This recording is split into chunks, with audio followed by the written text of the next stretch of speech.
Good evening, everyone.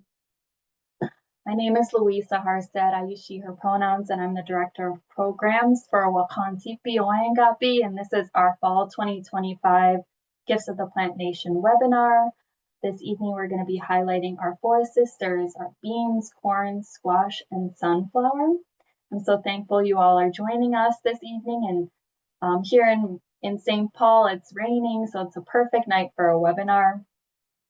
Before we begin with our speakers, I did want to just share with you all. We have an hour and a half tonight. We'll have two speakers and Q&A at the very end.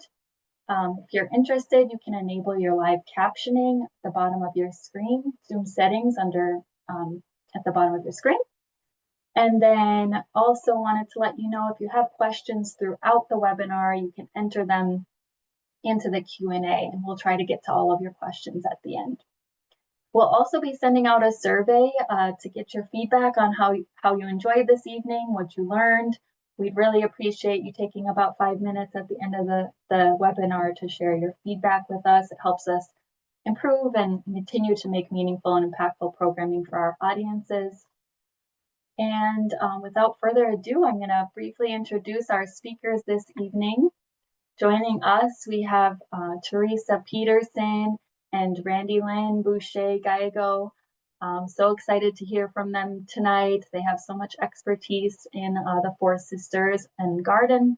This webinar really came from this idea at Wamnaheza Center, which is under construction, and we hope to open in the spring. We're building a Forest Sisters garden and teaching gardens for folks to come and visit and learn about the Forest Sisters. So this webinar was truly inspired by that and some of the research that went into developing our signage for that, interpretive signage for that garden.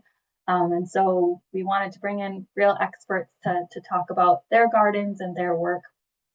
So our first speaker this evening is Teresa Peterson, and she's a Sisseton Wahpeton and a citizen of the Upper Sioux Community. She's also earned her doctorate from the University of Minnesota Duluth and an author of Perennial Ceremony, Lessons and Gifts from a Dakota Garden, as well as Grasshopper Girl. She's the co-author of Voices from Pejutazizi, Dakota Stories and Storytellers, with her uncle Super Labatt. And her passion is digging in her garden that overlooks the Minnesota River Valley and feeding friends and family. So I'm so happy to turn it over to her and have her share her slides. Pinamaya, Hamitakiapi, Chante na Pechius Apia. Makpi, I'm really happy to be here this evening to share a little bit about what we do here over in Southwest Minnesota. So just to give you a little bit of background to our gardening, much of what I'm going to share tonight is really based on my own childhood experiences. I grew up on a small hog farm where much of our food we ate was grown or harvested. And, more like the subsistence type of farming, not like the big corporate farms you see today. And, if somebody asked me back then if I wanted to grow a garden when I grew up, I would have probably said no. It was a lot of hard work, but as I got older and had children of my own, you really start thinking about where your food comes from and really wanting to have that, provide those same experiences for them.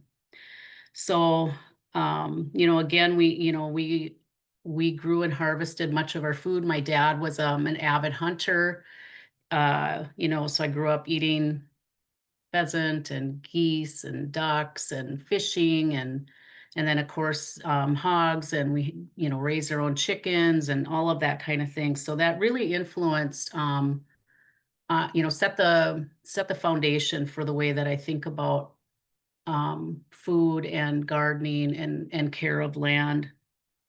Later, I really learned a lot more from my Kushi Genevieve, who has passed away now, but I learned a lot from her more in the traditional type of foods, and I'll share a little bit of that tonight. And then also have to give a lot of credit as well to my Dekshi Uncle Super, who really taught me about our Wamnaheza, our traditional corn, which I'll share tonight too. So I will say though, also, I've been gardening for about 25 years, so a lot of it is trial and error. And so when I coach people, I tell them, like what we have today is, we didn't start out this way. You learn a lot through the process. So never give up. That's going to be my advice. Don't give up if you have a hard time with some of the gardening. Probably about 10 years ago, I started, I participated in a Hawaiian ceremony. I won't go into it, but it really impacted the way that I think about ceremony. And so just to say a little bit that when I reflected about the aspects of ceremony, all the things that go into ceremony, and maybe you can even reflect on yours, everything from, ceremony helps us heal, it's celebratory, there's always food involved, there's roles and responsibilities, all that kind of thing. I really started feeling like, you know what, gardening is ceremony. Gardening is an act of ceremony. And so that's the way I look at the way that we care for the land and grow our food today. All right, so next. So, of course, we all know our ancestors really lived seasonally. And, for example, in the spring, we had those sugar bush camps. We had our bark lodges in the summer. And then in the fall, we, prepared for winter and filled our caches. And I'll say to you, I'm filling our caches as well.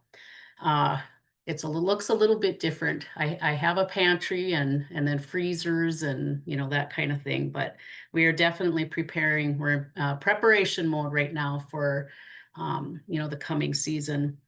But I think what's important about the season piece is that our people lived very intentionally.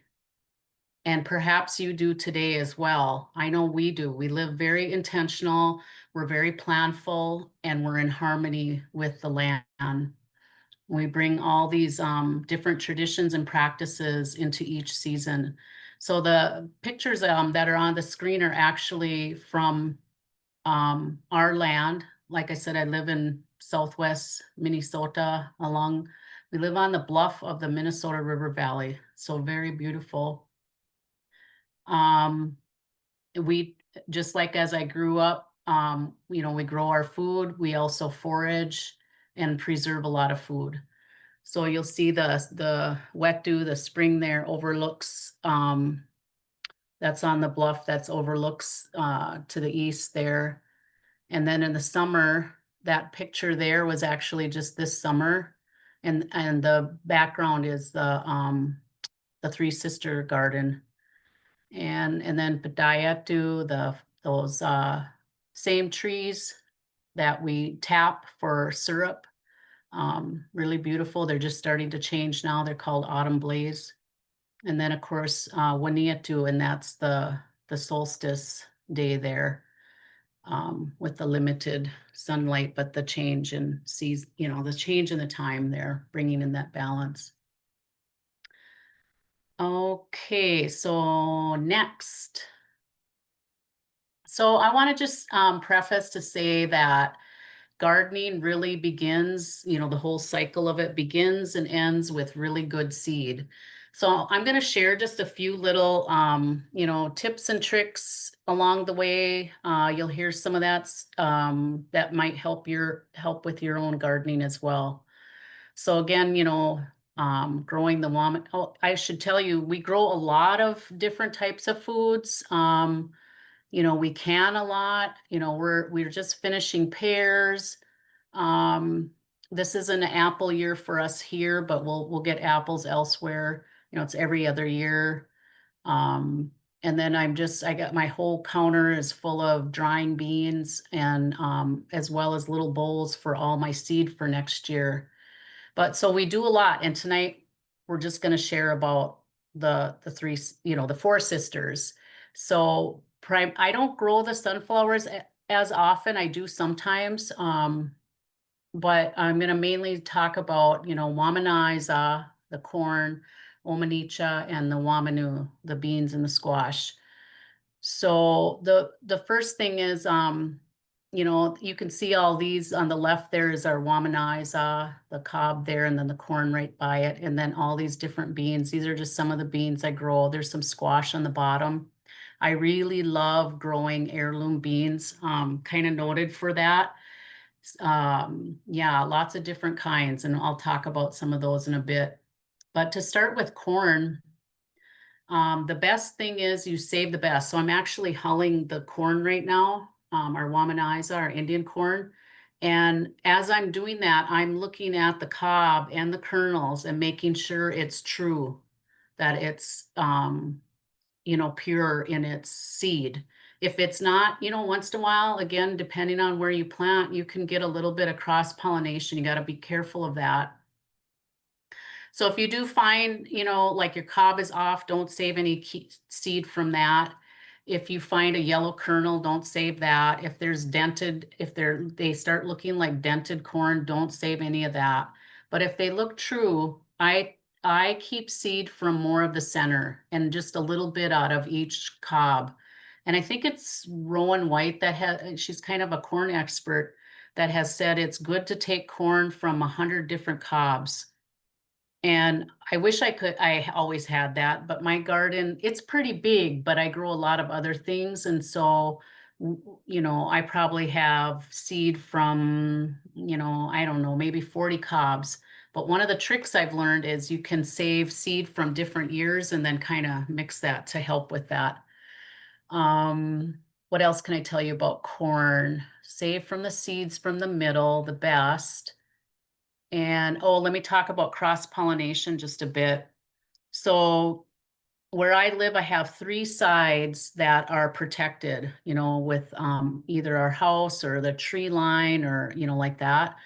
But there is one side that can get some cross-pollination depending on, the farmers around here, always grow corn and beans alternating.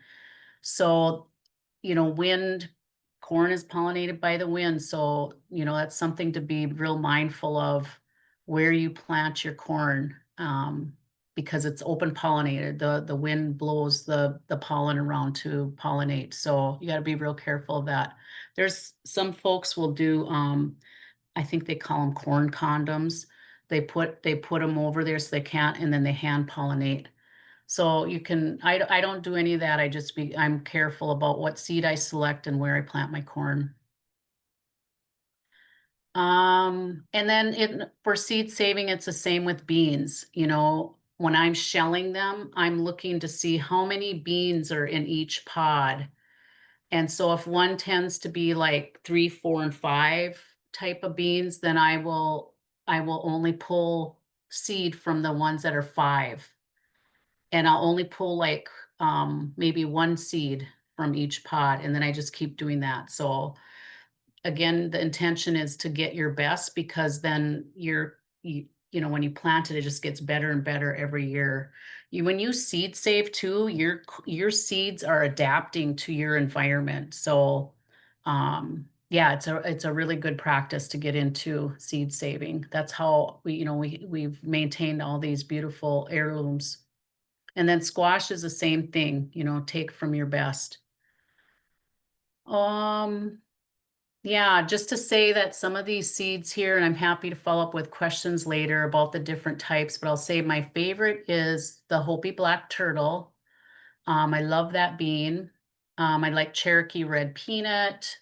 This year I had a really great crop of Hidatsa White Shield. They're just huge. They're really good. I just actually made some hummus I don't want to say hummus, bean dip. Some people don't like that word hummus, but bean dip. I made some bean dip from it and it was delicious.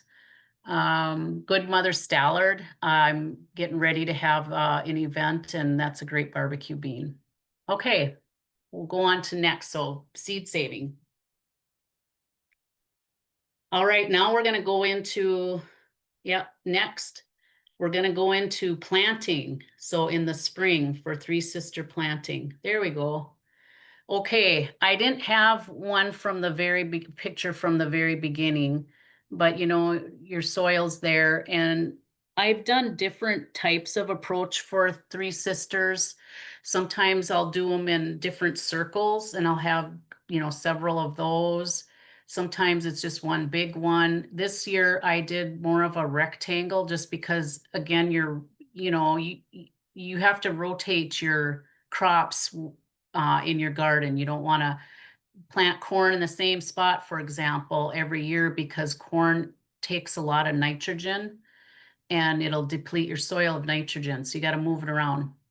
So I moved it to this spot this year, and this is again about like a rectangle. And so what I did is planted corn in like about 3-4 sections, and then like kind of in blocks. And then I planted beans all around the outside of this whole rectangle.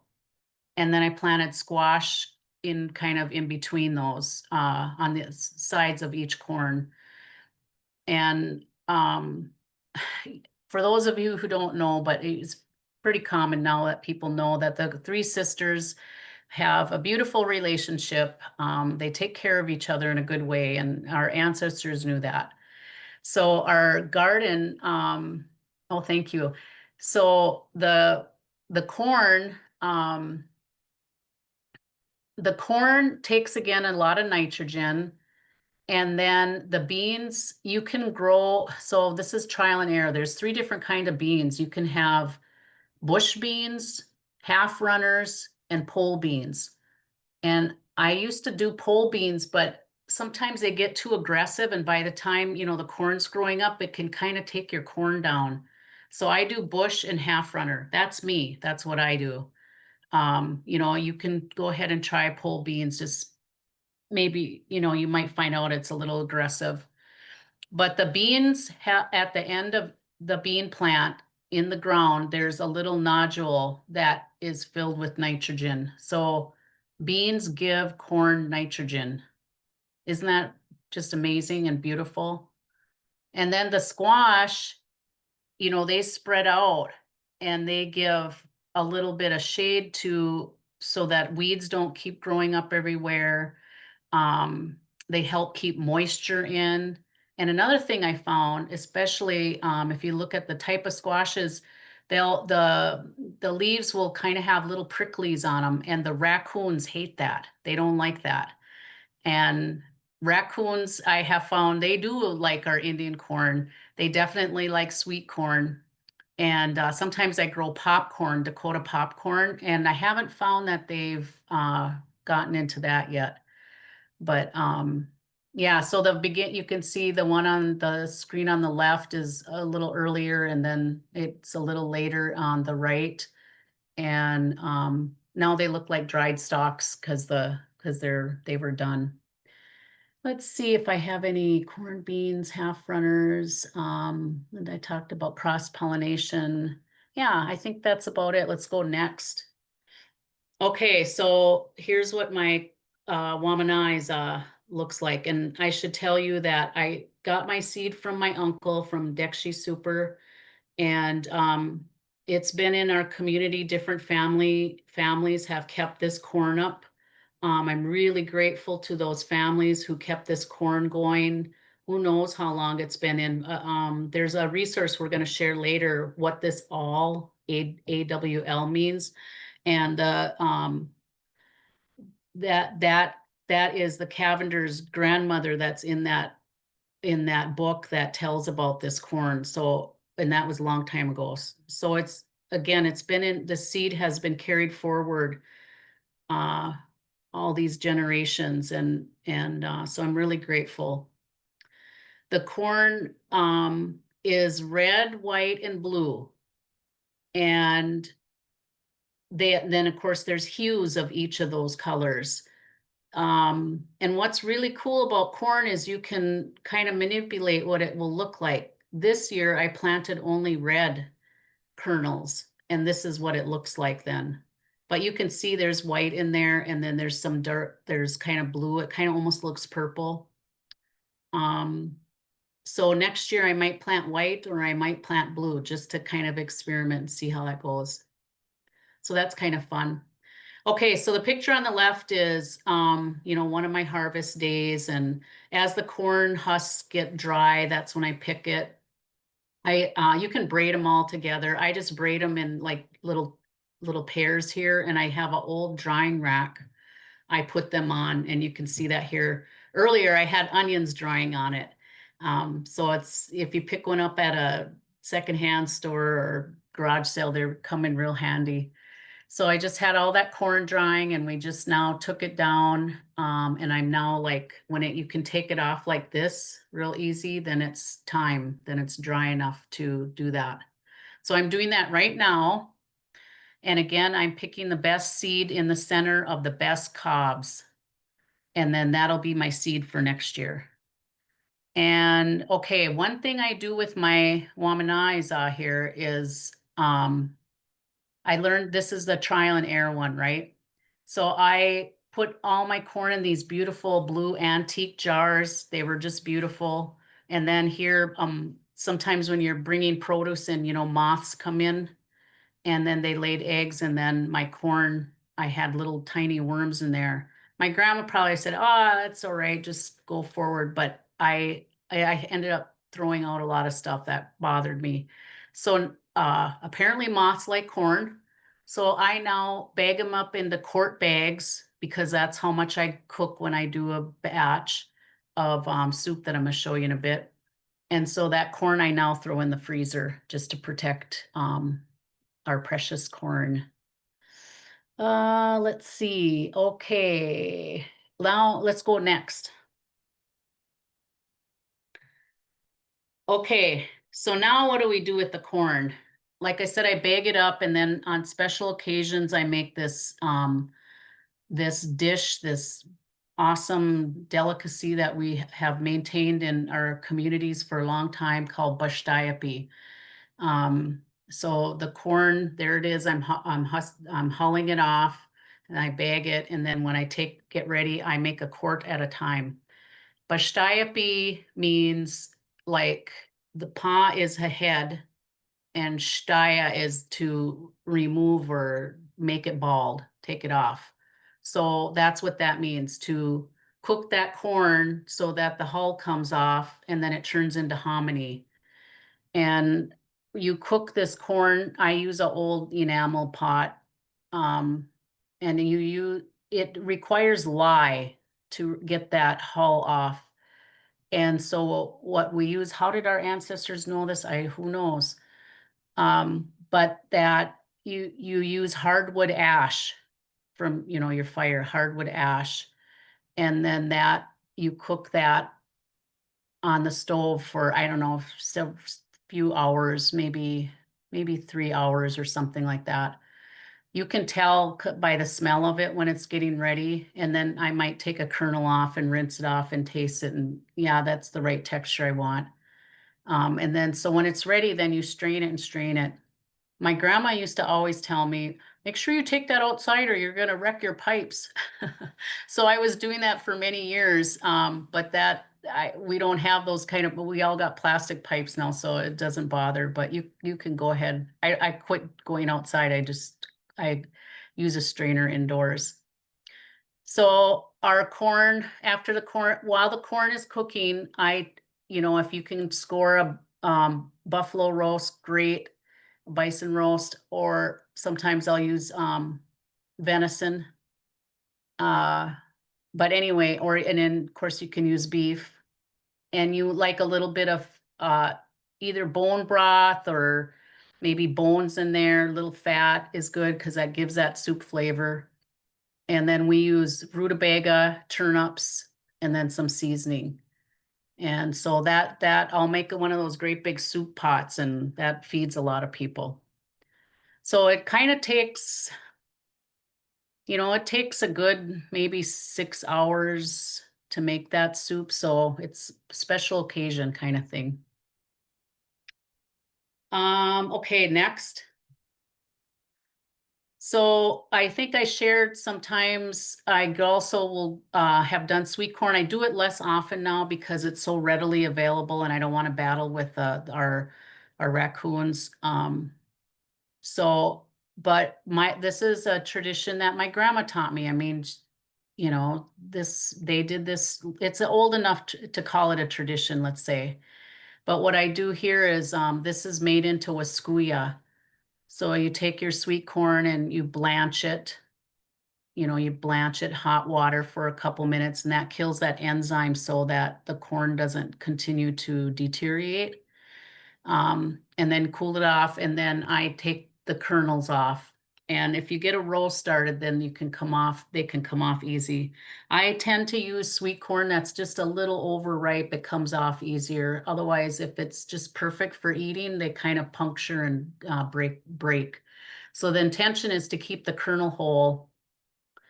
And then we dry them on these screens in the sun. And of course, you got to bring it in if it's going to rain or something. Takes probably about 3 good hot sunny days in August to get Wiskuya. So you keep those kernels nice like that and then, store it. Again, I store mine now in the freezer just to keep it safe. And then we make Wiskuya. It's with meat and maybe I'll put maybe a little potato or onion in there, but it's got a lot of that corn in there. And you have to keep that kernel intact because when it dries, you can smell it. It smells really good. And then when you cook it, it puffs right back up to a kernel. But if you cut it off like some people do, that's not right. You can't do that because it'll be like sawdust. You lose all that good juice and flavor. And again, sometimes I try to alternate. I grow Dakota popcorn. I don't have a picture of that, but that's fun to make. It has a good nutty flavor. Okay, next. So I grow a lot of beans here. This is one, I think this is last year. This is what my table looks like often. So you can see all the different kinds that I'm drying. I pick them when the pods are getting dry, and you don't want to leave them out there when they're dry because then if it rains, then they'll mold and they'll germinate and then they're wrecked. So you got to kind of keep an eye on them. So I pick them again when they're a little dry. I'll sit and watch TV and haul. It's really fun. I think it's really relaxing and meditative and all the different beans. Some of them look like beadwork. They're beautiful. And I just got to promote beans because beans are so good for you. I think they say if you eat beans every day, you'll, cure everything every ailment.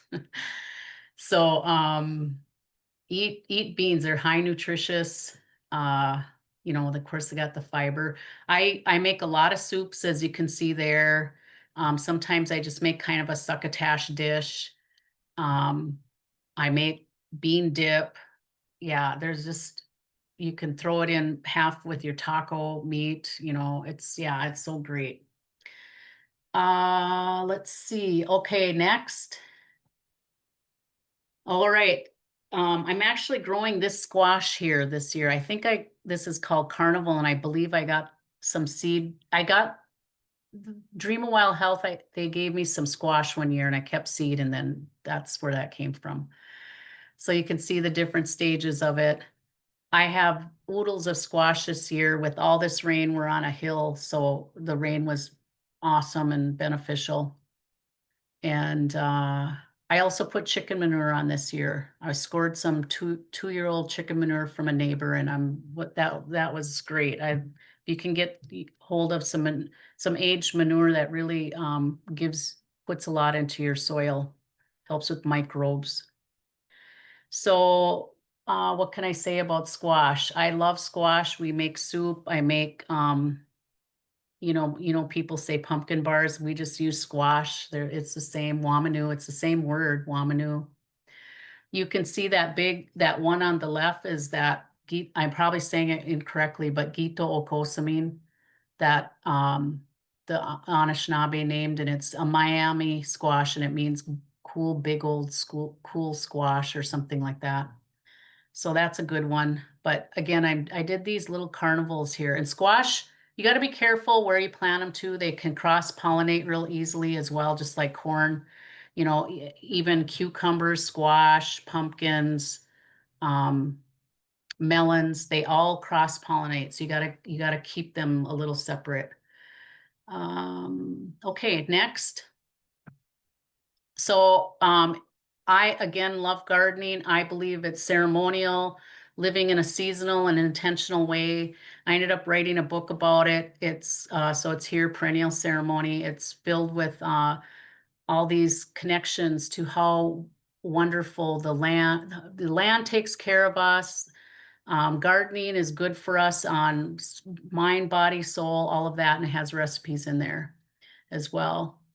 You'll see 1 year I planted sunflowers here next to my three sisters. I haven't grown it as consistently. I should though. And I just wanted to share that. And it's on the resource list. Buffalo Bird Woman writes about, well, of course, all of this, but also that sunflowers bring that oil or fat into the diet and use it to incorporate into different dishes. I often would just end up keeping the seed and giving it to the birds. um, but I always plant tons of flowers all over. That's another tip I want to share. You got to have a lot of these flowers in for the pollinators. We have so many bees and butterflies, and it's hummingbirds, and yeah, it's incredible. But they are pollinators. We got to have those to attract them, bring them into the garden. Let's see. I think next is my last slide. Makoche Kimitaku. Yeah, hopefully that resonates with you all. The land is my relative. I want to just share a couple more things about our land. So I think about Mother Earth and how much she provides for us. And so how can we really reciprocate? How can we have that reciprocal relationship? So I'll just share some of the things we're doing, and hopefully it inspires you to also consider and think about how you take care of the land, even if it's just appreciating it and having gratitude for, and giving thanks for, the beauty, for our nutrition, all of that. So on the top left, you'll see, so we have 6.5 acres, and we are doing prairie restoration. Probably take us a couple years, but we have buckthorn and some other invasives that we're trying to deal with. So one year we brought in goats. They did a great job. We hired the goats, hired the guy that we had 50 goats on. That was a lot of fun. This past spring, we did a burn. We do that every so often. That really brought out some beautiful prairie plants, and tells me that this was an original prairie area that, those seeds are just there. They're under the ground, and the fire helps bring that out. We also compost. You can see on the right there some old pallets. That's what we use for a compost. And, we do all our scraps, we do our leaves, like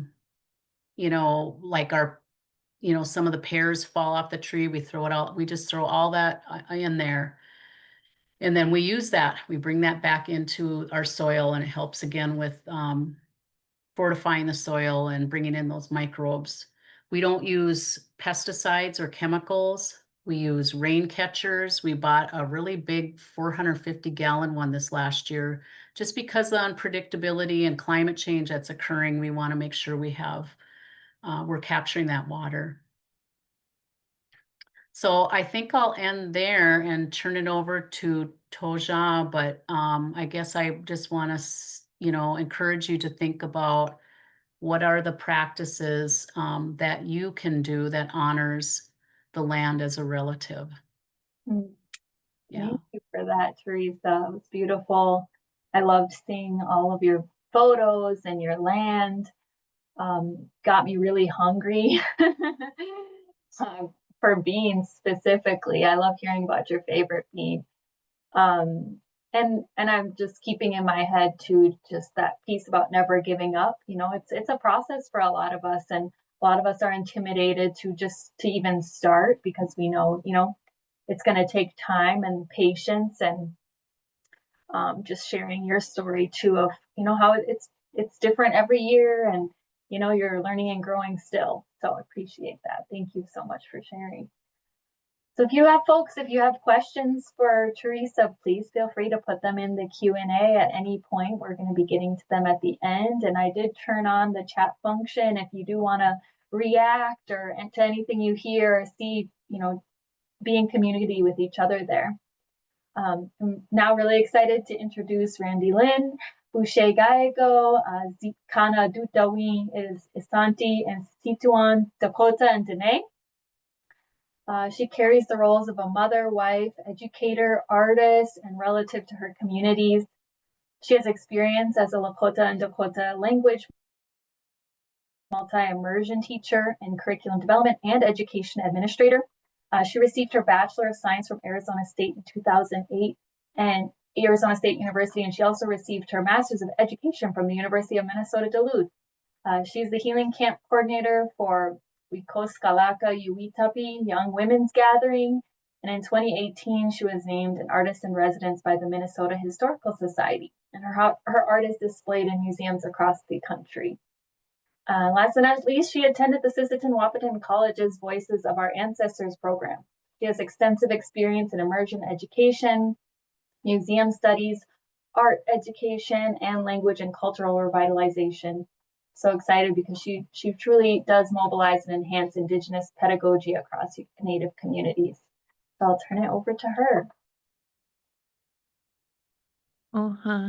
Hamidakiapi, Dayawachiankapi, Daya Yahipi, Zitgana Dutawi Demie, na Sisíthuŋwaŋ Bidewa Kantuan, na Shina Hedech Oyate Emataha.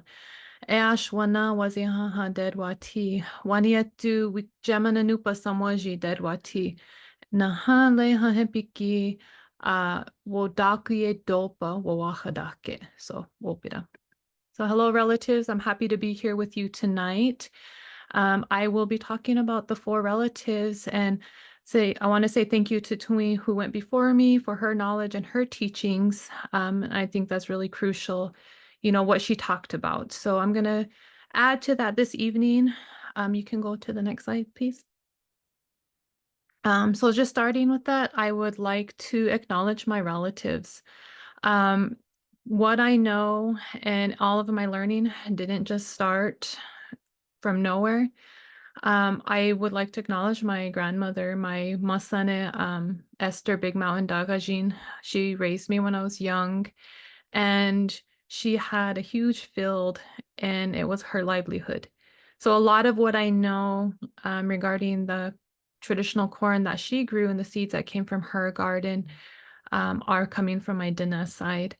And still, even though I live in the northern area, I still utilize a lot of our traditional Diné teachings, and also when it comes to planting and how we harvest and how we also store our food. Another relative I always like to acknowledge too was my Tui Waz. When I was married in 2010, one of the first gifts she gave me was a box of seeds. And these were heirloom seeds, and I always look back on it as I was starting my life with my family. These were the first part of our growing and my understanding of, now I'm going to put down my roots here with my family. And so am also grateful to Tui Teresa. We've done work together in the past. And in that time, she also gifted me seeds. So to me, without my relatives, I wouldn't have had a start for my own garden, for my own spaces. So ake wopiratanka, and I thank them. So we can go to the next slide. So I want to start with this here. So if you remember the previous slides where we talked about 4 seasons and how that guides us and directs us, a lot of my experience, not only with gardening, is how do we teach it? So when we look at the knowledge that our relatives had, as Tui had talked about her process of gardening, and then as I look at my own process of gardening and how I set up my garden, how do I take that knowledge and how do I pass that on to children, my own children, the students I work with, and the relatives in the community? And so over the years, I've been looking at ways, how do I present this? How do I connect them back to the land? How do I connect them back to gardening? And so this here is a 4-season approach that we followed as people in Dakota communities and Lakota communities. You'll see here that I use both Lakota and Dakota. What this here is our guide. And so when you look at it, you see many different things here. But what the most important thing it shows us is that how we lived was guided by the seasons, but it was also guided by each moon. Initially, our communities followed a 13-moon system, which broke out to be 28 days in between, but now we follow a Gregorian calendar. But these moons were important because they really showed us what was happening. It really connected us to our surrounding and environment of what we were doing and how we were preparing. So as you've seen in a lot of the pictures before, you could see that these things are happening now, but even then they were also happening. And so when we think of the 4 sisters, you'll start to see that each of them actually kind of have their own month and their own moon that they were planted by and or within. And I think that when we talk to our children about like, when do we start planting? When do we start preparing them? If we do that and we help them to understand the seasonal patterns, but also each moon and which each moon represented is crucial, because these are natural indicators. And I know that there's a lot that is happening and changing today, but a lot of these factors are still really important. And so not only was it the moon that we were watching, it was also the star knowledge. So Dakota, Lakota people use star knowledge to watch the seasonal change. There were constellations that would shift that we were aware of when we knew what we should be planting. And so when these certain constellations appeared in the spring, we knew that it was time to start. And so you can see here in the center, you see the Wicha'akiyuhapi, the Big Dipper, which is a big seasonal shift that we can look upon.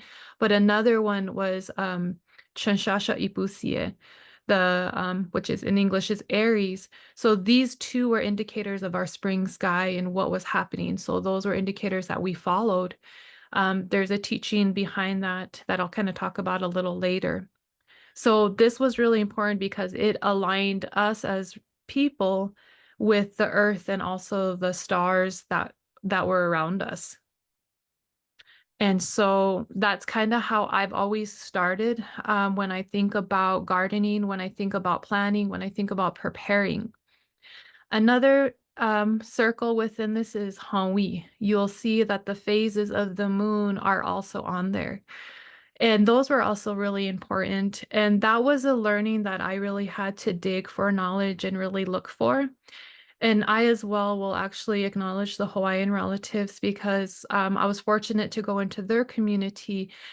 And that's one of the communities where I really seen that their planting was tied to the moon phases for all 28 cycles or phases. And that really made me think about our own communities. Like, how are we doing this now? How does this impact when we plant? How does this impact when we plant and what we're planting? And so after doing, different research on that, one of the things I started to learn about was our own phases of the moon.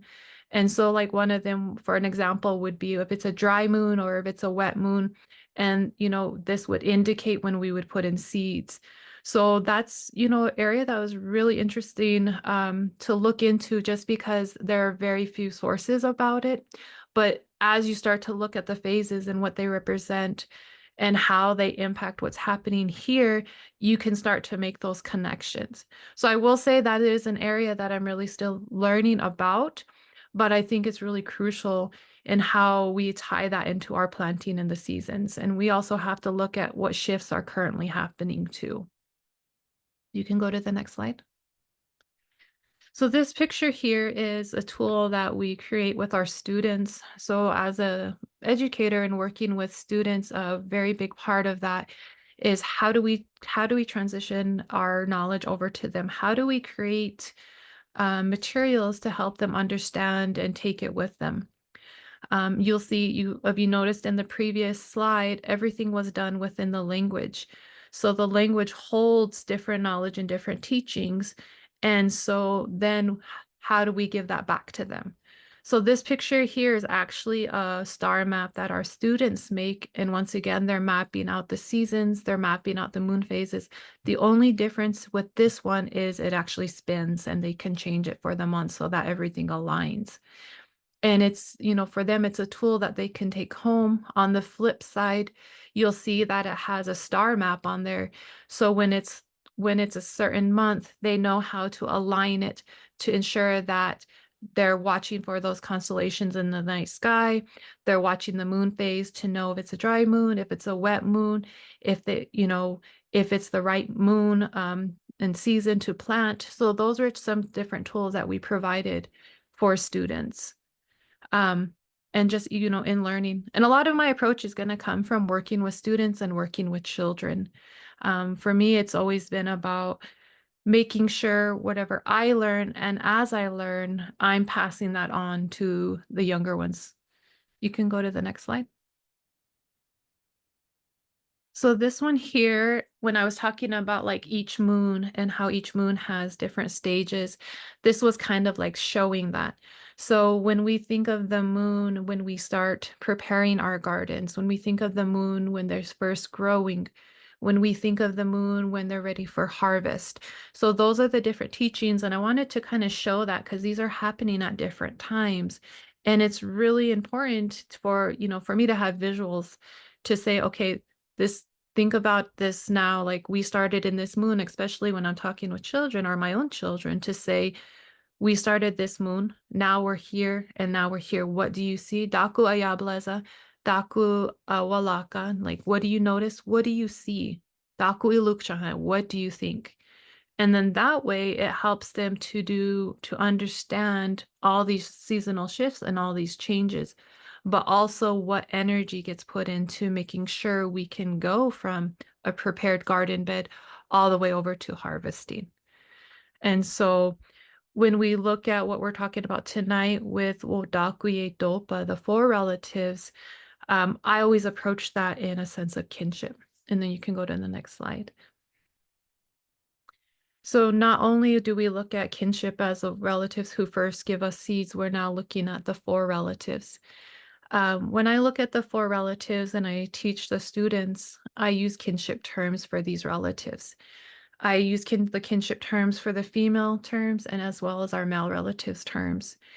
And, when we talk about each of these roles, as Tui also did before, each of them have a distinct purpose. The one that I always put first is Wamnaheza, the sunflower. And that was actually a learning in doing the Four Sister Garden, knowing when to exactly plant them. And one of the things that I really actually researched and found out was due to Buffalo Bird Woman's Garden. And one of the things that she stated was that the sunflower, which for the Hidatsa, Rikara, Amanda, and relatives, the month of April is actually called the moon of the sunflowers. And so that was their indicator that that was the first relative to go into the ground. And it was important and it was crucial because, as Tumi had also said, that when we plant our gardens, we have to attract the pollinators, we have to attract those relatives to come and help our other plants. And so it was really important that we put those seeds in first. And even in doing my own garden myself, that was one of the things I had to learn. And I want to say it was probably after my third or fourth year that I actually timed it just right in planting the sunflowers at the right time that year. And that was actually about the last week of April. And that was just because the community I come from, we have a late frost and it's still cold. The ground isn't ready. And so by doing that, the next relative that went into the ground was Chue, the older sister of Wamnaheza, the corn. And so that was the same concept, that these two are the older sisters and they're the ones that the other two are going to depend on, but there's a reciprocal relationship between all of them. So as the corn grows, it allows for the beans to climb. And I always look at it as, a leader among the sisters, because they're going to be the foundational support, whereas the sunflowers are going to go around the garden. And so, but like both of them are, crucial to creating the beginning of this space that they're going to grow in. And then the third one is mitankala, which is the Wamnu, not Wamnu, Omnica, the beans. And there are many different types of beans. I know we talked about quite a few different ones. And this is the third sister that's part of it. So as the corn is planted before the beans, it allows it to grow. And so once again, they're helping each other. But at the same time, as the beans start to grow, they're actually giving to the chue. They're helping the sister to grow, to become healthy by the nitrogen they're putting into the air. And then that's the other part where it also acts as a fertilizer for the corn and the squash. So you see, as sisters, they're helping each other. The last one is Tangshi, which is the male term for little sister, the Wagmu. And so as that one starts to spread its leaves, it starts to help shade the soil, and that's where you keep the moisture in. And so you start to see a relationship, and I always look at it through the reciprocity. And, when we talk with children and we teach them kinship terms, we're talking about responsibility to one another. So if we can show them that also, that with our plant relatives, the same concept applies, I feel like they're able to make a connection to the land around them, but also to their gardens. And with that, I always look back at Buffalo Bird Garden. And when I was reading that book, one of the things that she said was, when the children sang to the corn, to the plants, they grew. And that was really important. And I had read this book with my class of fifth graders, and they were really, really amazed by this book. And so they talked about like how they work together, what the kinship relationship was, and what does that look like. And they actually decided to do a science project. And so I didn't know what they were going to do at first. And so one of the things that they said was, we want to do a science project on Hidatsa shield beans. And I was like, okay, that would be good. And then they said, it's one of the four sisters, but we want to plant these seeds, and we want to sing to them, and we want to pray to them. Because in Buffalo Bird's book, she said that when the children sang to the plants, when the children prayed with the plants, they grew. And so they set up a science experiment, and we had a greenhouse in our classroom. So they started their samples, and they put some of their plants in the front of our school where you come in, and that's where they would hear English. Our whole school is immersion. Just at that time, just certain classrooms were. And so that was their control. They said, these plants will be here. They'll hear English all day as children walk by. So they're still hearing from children. And then we will keep our other plants in our classroom where we speak Lakota all day long. We pray and we sing. And so for me, as just as their tui, it was really actually touching to hear that this is the concept of what they were taking away from the Four Sisters unit that we did. So now they were actually applying it and going through a project with it. And what ended up happening is every morning they would come, and the first thing they would do is they would go over to the greenhouse and gather around, and they would pray and they would sing. And then through the day, they would go over there and they would tell them, you're doing good, you're growing well, I love you. And they would sing different songs to these plants. And then after 4 weeks, every week they did a comparison, and they watched these plants grow. And by the time at the week 4, they saw that the plants that they sang to had blossomed amazingly. They were huge, the leaves were big, they were beautiful green, and they were just thriving. Whereas the plants that were in the front that heard children talking, those plants didn't fare as well as the other ones. So for them, their final, their conclusion for their project was, our responsibility is to sing and to pray to the plants because those are our relatives too. So they took that even further. And for me as an educator, but also as a Tui, to show them this responsibility was it was just very touching that they looked at it in that way. So that's how I always look at these four sisters and their kinship roles. Okay, you can go to the next slide. And then the next part of that was, before, we start planting earlier, I was talking about the star knowledge. So we have a lot of knowledge about the stars and how they guide us, how we use them even on a yearly basis. So when we were doing our planting, the star knowledge, it guided us, it helped us with our planting, our harvesting, and even giving thanks, even, making sure that we as relatives were giving back to, our gardens, making sure that we were following through on our part. And this goes back to the concept of Gabemini, which goes back to what is sacred above is also sacred on earth. But the most important part of that is how we sustain that relationship. So not only how we sustain our relationship to our gardens and these four sisters, but how we sustain our relationship with the star nation as well. And so it's like, I feel that you can't separate any of that, that they are all important and they all work together. So every role involved creates and sustains us from our gardens.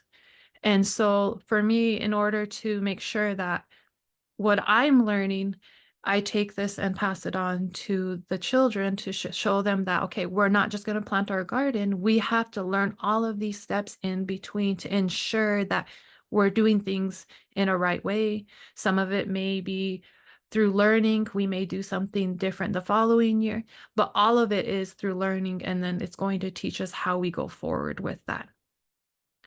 You can go to the next slide. And so when we talk about that, like when we talk about, like I talked about how the children would pray and sing, that first relative, that oldest sister, Wamnaheza, was crucial. So that sister herself is tied to prayer. So when we think about Wamnaheza growing around the parameters of our garden of these four sisters, you realize not only did she create protection, but she was creating that prayer. And so one of the teachings that I learned was that Wamnaheza was tied to prayer, and that she embodied the spirit of resiliency and fortitude.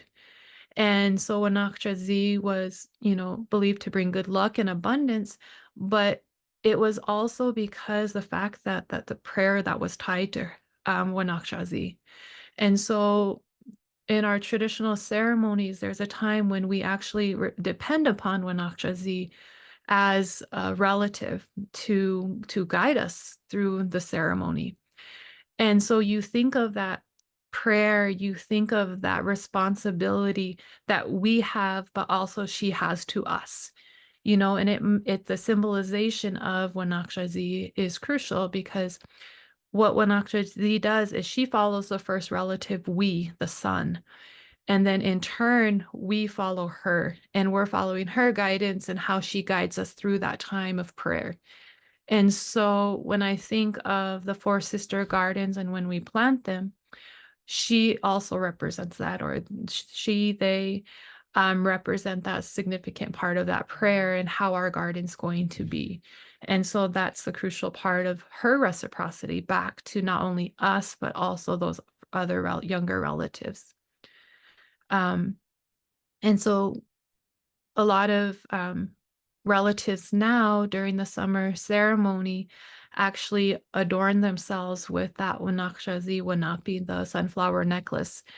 And during that time, they depend on that to guide them and to guide them through the time when they're making their prayer. So I always look at that as well. Okay, you can go to the next slide. So what, when we talk about, all of this knowledge, what does it look like and how do we pass it forward? These are some of my students that when we went through this process, there were multiple areas that they had to learn about. So everything that I had talked to you about is where they started. And so then it was the hands-on approach to taking them to the land, taking them into the field, having them document. And one of the things that we really look at is Daku Ayableza. What do you notice? What do you notice about what we're doing, where we're at, what's around us? Daku Alakahe. What do you see? What's the first thing you see? And then Daku Ilukchahe. What do you think? Because part of their learning is they're going to notice things. They're going to see things that we may not see. And so part of when we do this as a group, it's bringing everybody's knowledge to the table. It's allowing them to see that their observations are crucial to the next planting of our garden. Their observations and what they see is going to determine what next year looks like. There may be things that I may have missed that they're going to teach me. So then that way it's like, not only are we taking knowledge from our relatives before us, but we're also looking to our younger relatives to say, okay, what can we do? How do you see this? What is your thoughts? And I think that's really important. So in these pictures here, you see that we're at different stages. We went to the garden earlier in the summer, about midsummer, and then we also went back in the fall. So what did it look like? What was the transition between summer to fall? And, and then also once we did harvest, the students made washtunkala for the elders from the nursing home. So it was kind of like, once again, we learned about the reciprocity between the relatives, and then in turn for them, what did that reciprocity look like? For them, it was to gift those who may not have the resources to get washtunkala. And so their gift to the elders was to take it to them. And so I always try to like make it full circle so that they can see, and participate and feel every aspect of what they're doing. Okay, next slide. And then another part with everything that we do is food, traditional foods. What do we do with everything after we harvest? As I had showed you earlier, I do plant a lot of the blue corn that comes from my grandmother's garden. I have found that blue corn loves South Dakota soil, and that the first few years that I planted it, it grew to be 9 to 10 feet tall, which is the tallest I've ever seen it in my life. And so even with my students, they were thrilled with blue corn. Some of them had never seen it before. All of them were used to yellow corn, but introducing them to Dakota corn, introducing them to blue corn. And then the end process was the fun part. So not only did we feed the elders, and then we were able to have a feast within our own classroom. During this time, they went through the process of grinding corn. They had dried corn, they had goblad meat, they sliced meat, and then we had timsila from the earlier in the summer. So we actually had a small feast within our classroom, and they were able to experience the food from the garden. And then I, of course, made Diné traditional food, which the first picture you see are blue corn tamales, and those are made out of ground blue corn. The one in the middle is blue corn mush. And then the last picture is blue corn cakes. So these were all, they had to have a hand in creating these and cooking these and preparing them, as well as my mother coming in and working with us as well, as she's very skilled in our traditional dishes. But it was about, putting in the hard work and then enjoying everything that, of everything from our harvest. And I feel that, you start from prayer, you start from work, you start from, that constant care all the way to be able to feed one another. And so for me, when we talk about the four sisters, it's not just one aspect. I always try to look at it in multiple aspects, and there's always things that I'm learning. There's always things that um, I always say I'm young, and without my first relatives, who, if they didn't give me those seeds, if they didn't show me how to plant, how to garden, I wouldn't be here. And then even without the younger relatives, I wouldn't have a purpose. Who would I be growing for? Who would I be feeding? So as we teach these things, that's the way I look at it. And so that's what I have for you guys this evening. I say thank you for everything, and I hope you guys learned something. Thank you. We learned so much. Oh my goodness. I've heard all my life the three sisters. It was most recent that, I heard about the fourth sister, but I have never seen it the way you presented it, with the order of the sisters and kind of like what they each do, the climbing sister, the shading sister, the pollinator sister, and the tall sister. That was really beautiful. Thank you for sharing that information. And I really liked hearing how that story about your students and their science project. It started with what do you see and what do you notice, and then the fact that they already started applying it was really beautiful. And I'm glad my camera was off. And it was very touching. And so we're really grateful for the learning space you're providing our younger human relatives and the impact of the teachings you're sharing. So we are now turning over to our question and answer time. So if you have those questions that you've been holding on to, feel free to put them in the Q&A section. I know we have a few that already have come in. But the first question I want to start with is what do you do if you don't have any seeds? Where can you go to get good seeds? Like where can folks start? I go to Seed Savers. They're in Iowa, so they have a similar climate and geography to where we're at. But there's a couple things. People avid gardeners are always willing to share their seeds. So I mean, I share a lot with folks, and I think Dream of Wild Health has done quite a bit of sharing as well. And then I recently heard these libraries are having a seed library. So check your local library. They may have seeds there for you as well. And a lot of communities also have seed swaps. So, one thing we do too is every year that we garden, we put together little kits for seeds, and then we give them out. And each of our students also get seeds, and they take them home to their families. So we always try to make sure not only are we storing seeds for the following year, we're trying to create little seed pouches for our relatives who want to plant. I love that. Oh my gosh. Keep making me want to be one of your students. I guess related to that, there's a question about soil. Do you all have any recommendations for what kind of soil to use for your Four Sisters garden? Maybe high organic or mineral topsoils, or some questions that come in. Well, I just worked with the soil that we have here, and we have a lot of clay. But over the years, like I was sharing, we put in compost every year. Some years we put in what is that called again? I'll have to think about it, but you can get it in big bales, and then you mix it in to kind of give you a little more tilth to the soil. But you just keep amending, and bringing in, I think, like chicken manure, something that's been aged though.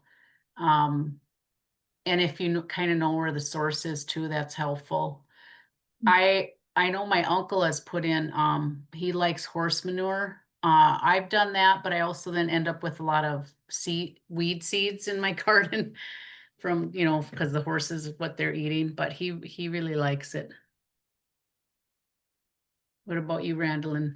We have goats and chickens, and so I've composted our chicken manure and our goat. Goat actually works better than chicken, I will say that. Mm, But you just have to let it age. It's almost like we have different piles. So this year, this is from these chickens, and the following year, this is from these chickens. So you have to watch it. I will say that you have to watch it to make sure. And I've added that in. I've also did a little it was kind of an experiment where I did some burning of mhm. some of the plants like in the fall just to burn and put nutrients back in, let it sit through the winter. So I've done that. And actually I had a really good turnout afterwards. And so it's like I want to say it's like you really just have to kind of see one of my indicators is what grew the best, like what was growing the best that year. So then I know what I need to put into the soil next year. Mhm. Oh, Yeah, that's and somebody wrote peat moss. That's exactly what I was trying to remember, peat oh moss. And I good. like the burning thing too that Toja mentioned there. Mm, amazing. And you both mentioned goats and in your presentation and just now, and I know our director of land and environment has seen the goat people, and we're like, we should bring them to walk on TV at some point. How do the goats work? And is your land fenced in? Did they have to tether them, or what was that process like? So I can talk about when we brought goats in, and I want to bring them back again, but I want to take out some of the larger invasives first and then have them come in because they can't reach those bigger ones. Um, and I understand when you do goats for dealing, with land restoration, you have to bring them in several seasons and, over time to really make that significant impact. But we did see impact just even from one time. Um, we have part of our we don't fence, but our neighbors fence. So part of it was fenced, and then that goat owner wanted to clear that with the neighbor, which they did. And then they bring in this like portable fencing and set that up, and then they check on them every day, and you have to supply water and stuff like that. So they have access to that, but I didn't have to do anything, but it did cost some money. They charge you by the acre, and it was a little hefty, so I gotta save up for doing it again. But I think it was good, and they were fun to have too. They got a lot of character. I wish I could get some. I grew up with goats and sheep when I was younger. They were just our animals we ate, I guess. And then we actually came upon our first goat as a support animal for orphan colt we were raising, and she ended up being pregnant with twins. And so then we had three goats. And so we kept them penned. So they were like more like our animals. Like I wasn't doing any prairie restoration. I don't have a lot of fields around where I'm fortunate. I don't have any fields, so I don't really have to worry about cross-pollination here. But what I ended up doing was the first pen that they stayed in for a while after we switched it and I let it sit. I actually ended up tilling up that area and planting corn there. And it was actually one of the best decisions I had made in a long time. So that's kind of like what I've learned with is, I mean, goats will clear any area, but yeah, we didn't use ours for prairie restoration, unfortunately. And that's what we did. Thank you both. I know you also mentioned burning. I think both of you mentioned that, but we've done some burning at Wakan Tipi. Some folks are wondering, how do you do a control burning? I know that's not like something that everyone has the skills over, not safe, potentially not safe at home, but how would you, is there anything advice, I guess, for how someone might do that? We contact our local fire department, and I would say at least our experience is they like doing them because it helps them practice for fire, controlling fire. And then for our local fire department, you just do a donation to them. Some people in our I've heard this, if they have their land in CRP, like in some farm government programs, they get reimbursed, you know, a little bit or whatever for the kind of work they're doing around land restoration. And then in that case, the firefighters charge them so much per acre, but it isn't a huge amount, you know. But it just feels really good, you know, safe and stuff for them to manage that. That's what I would recommend. If we were doing something real small, like just some spot spraying or spot, you know, with the fire thing, you know, we would probably be comfortable doing that. That's amazing how, you know, supportive, I guess, your local fire department is. Let's see. I do see another question here about like how do you take care of your garden beds in the winter, or how do you prepare them for the winter?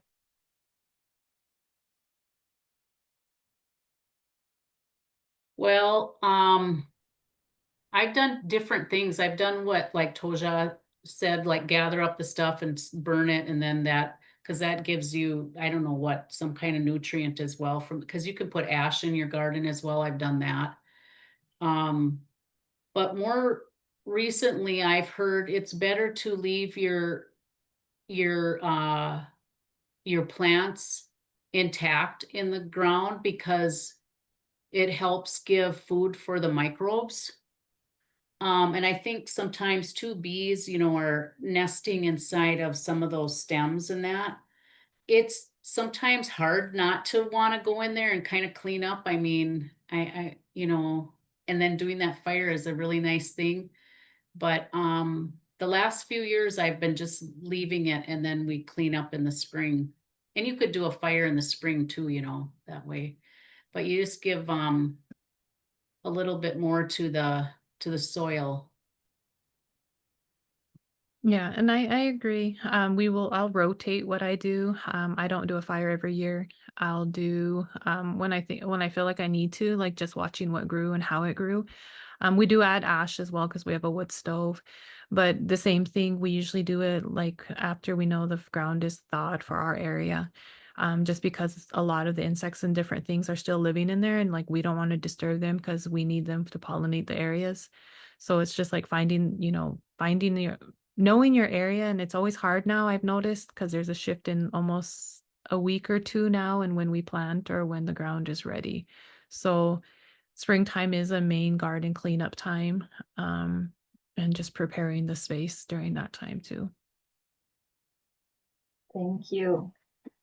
And yeah, Randilynn, while you're speaking, you know, you talked a lot about the moons and you know how the sunflower started, you know, is the first one that you plant. What is the timing between the planting of the sisters?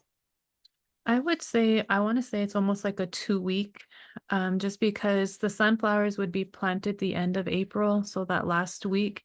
And it's really going to be within that time frame right there because of the frost. But once the sunflowers go in, and then it's like, you know, then it's the corn. In Arizona, we used to always plant Mother's Day weekend. The middle of May was like, my grandmother was just like, this is when we're going to plant. And that was for that temperature down there. But for us up here, that's still too early to put corn into the ground. So then I usually move it back another week after that. So like the third week of May, sometimes the last week of May, depending on, pretty much depending on the year and the snow. But I always try to get my corn in May. And then, then I'll start my squash and I'll start my beans in the house. And then I'll transfer them outside. That's helpful. Yeah. Teresa, do you have anything you wanted to add to that? Yeah, I kind of just watch the weather, and I'm in Southwest Minnesota, so the weather is a little different than out west where Randilynn is. So we plant in May, and I'll just go a few weeks and pretty much just plant everything.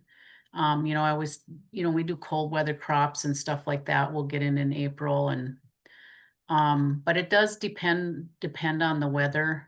So you're just kind of watching that too. And things are changing. The planting, the growing season is longer now. I I do direct seed for all corn, beans, and squash.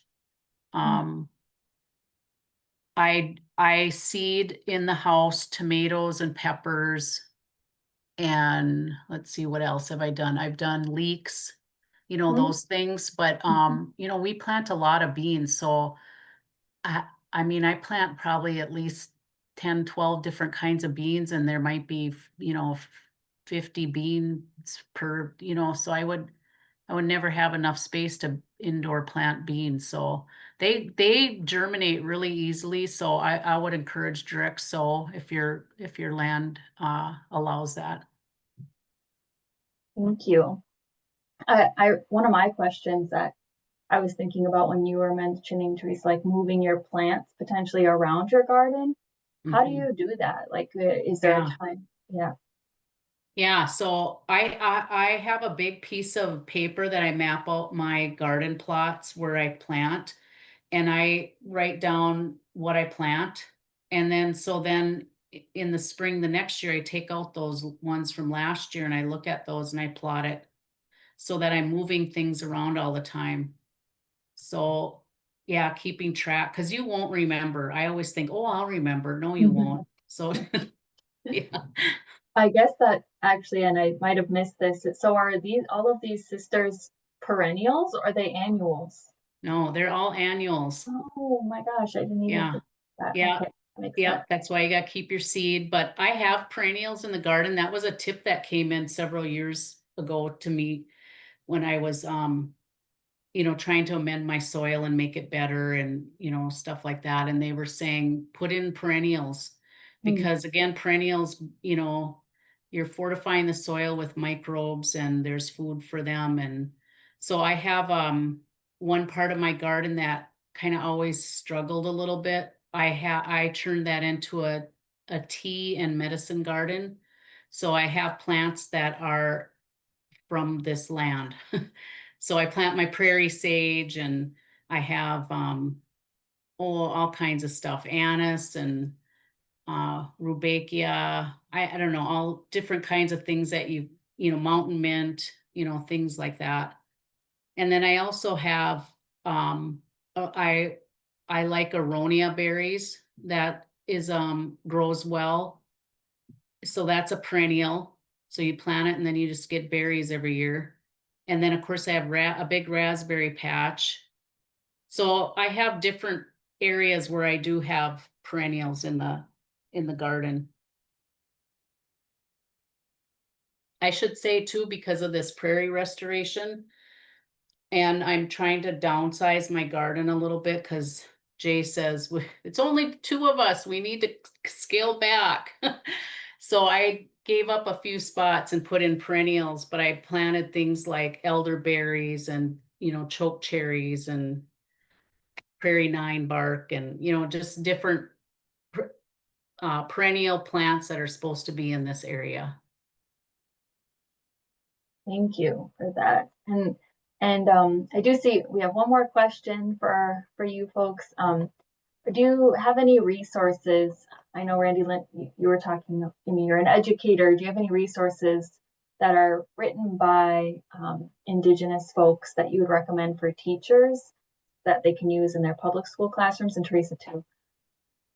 Yes, we actually have a lot of resources. I work at a dual immersion program here at Wamnaheza, and our push right now and going forward is having an outdoor learning center and classroom.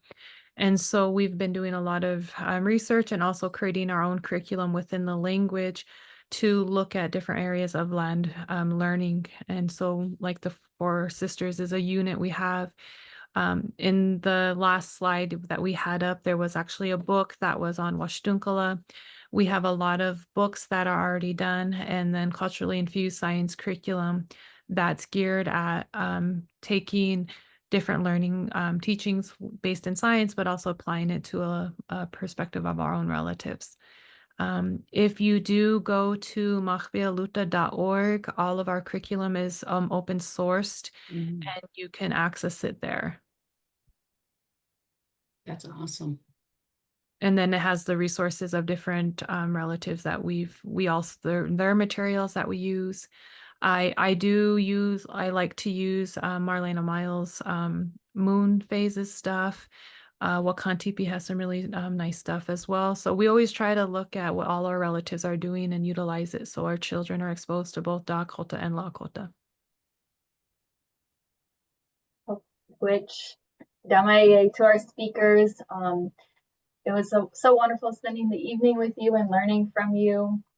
I appreciate the time you put into preparing your materials and sharing it out with all of you folks who have joined us. And thank you all for joining us this evening and listening and providing such great questions. At the end of this webinar, a survey will pop up for you all to share your feedback with us. We would really appreciate, again, you taking the moment to do that. And I want to also thank our Wamnaheza staff who are behind the scenes, Katie and Tierra, for helping out this evening, make this event a success. So Toksha Ke, and thank you so much for you all for coming tonight. Wopita Tonka. Wopita Tonka.